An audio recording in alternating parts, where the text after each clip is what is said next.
Joining me now, we're going to switch gears. House Foreign Affairs Committee Chair, Mr. Brian Mast from the great state of Florida. Brian Mast, welcome, sir, as always. I didn't get into this with the Treasury Secretary, but I want to get your thoughts on this. Let's start with Russia. We're going to have to stop buying Russian oil, okay? Europe's going to have to start buying Russian oil. China, we have slapped a tariff on India. I don't know whether that's mattered or not. What is happening in the Congress? What are you thinking about?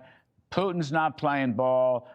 Something's going to break here, I think, relatively soon. How do you see this, sir? How do we sanction or tariff countries and stop buying Russian oil, which finances the Ukraine war? Look, I think you start by looking at all the different silos of where they're buying it. It's LNG, it's heavy crude, it's coal in other places. There's a number of different places where we got to stop these energy moves.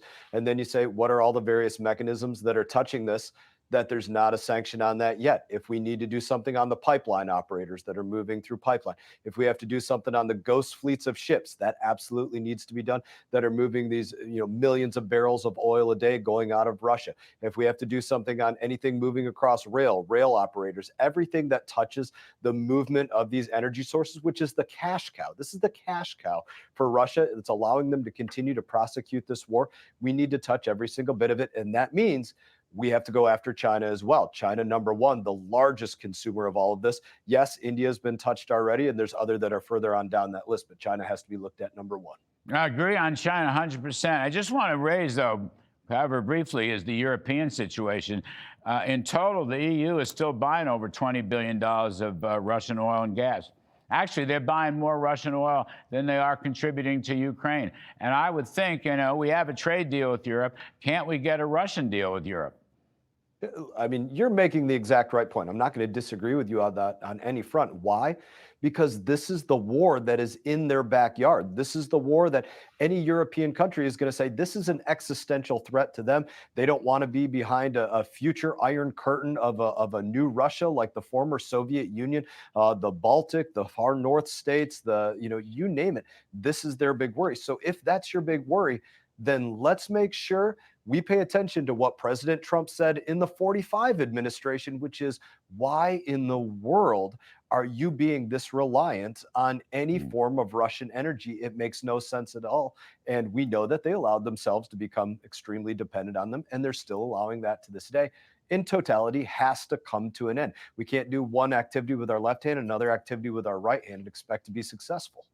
Mr. Trump has said that Israel is very close, has agreed to a certain deal regarding Hamas, an exchange of prisoners and a ceasefire and so forth. Now, Israel just bombed, I guess, some high-ranking Hamas people in Doha in Qatar.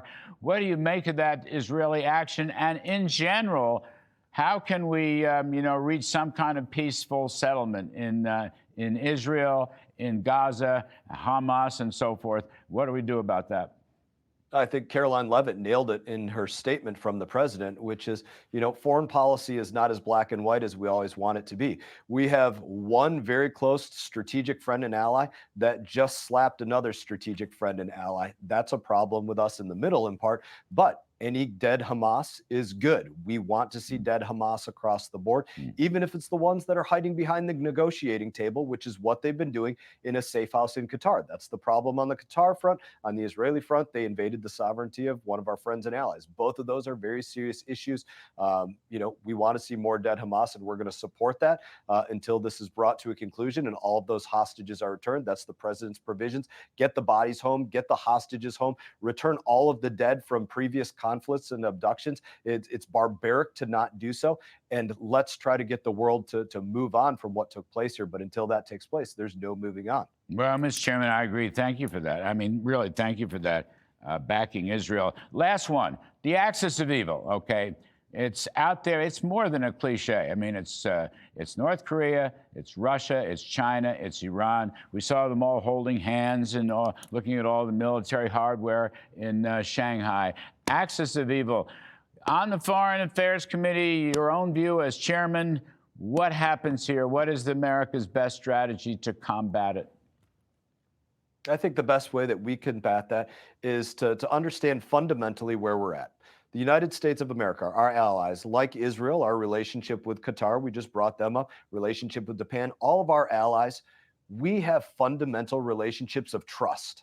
That axis of evil, China, Iran, Russia, North Korea, anybody that they're working with, they fundamentally have relationships of distrust. We manage different things. We need to go out there as the diplomacy, the Foreign Affairs Committee, continue to foster our relationships of trust that put us at an infinitely higher level, infinitely higher capability than what that group, that axis of evil can ever reach. It should be laughable that any country in Africa, Latin America, South America, thinking, who do I want to align with? A future for my people like Iran, Russia, North Korea? Do I want that kind of future for my people? Or a future like the people in America have, the people in Japan have, the people in Australia have, all those allies of the United States of America. We show the world that, and we gain our allies and we gain our strength. All right, terrific stuff. Thank you so much, House Foreign Affairs Committee Chair, Mr. Brian Mast. Thank you so much. We appreciate it.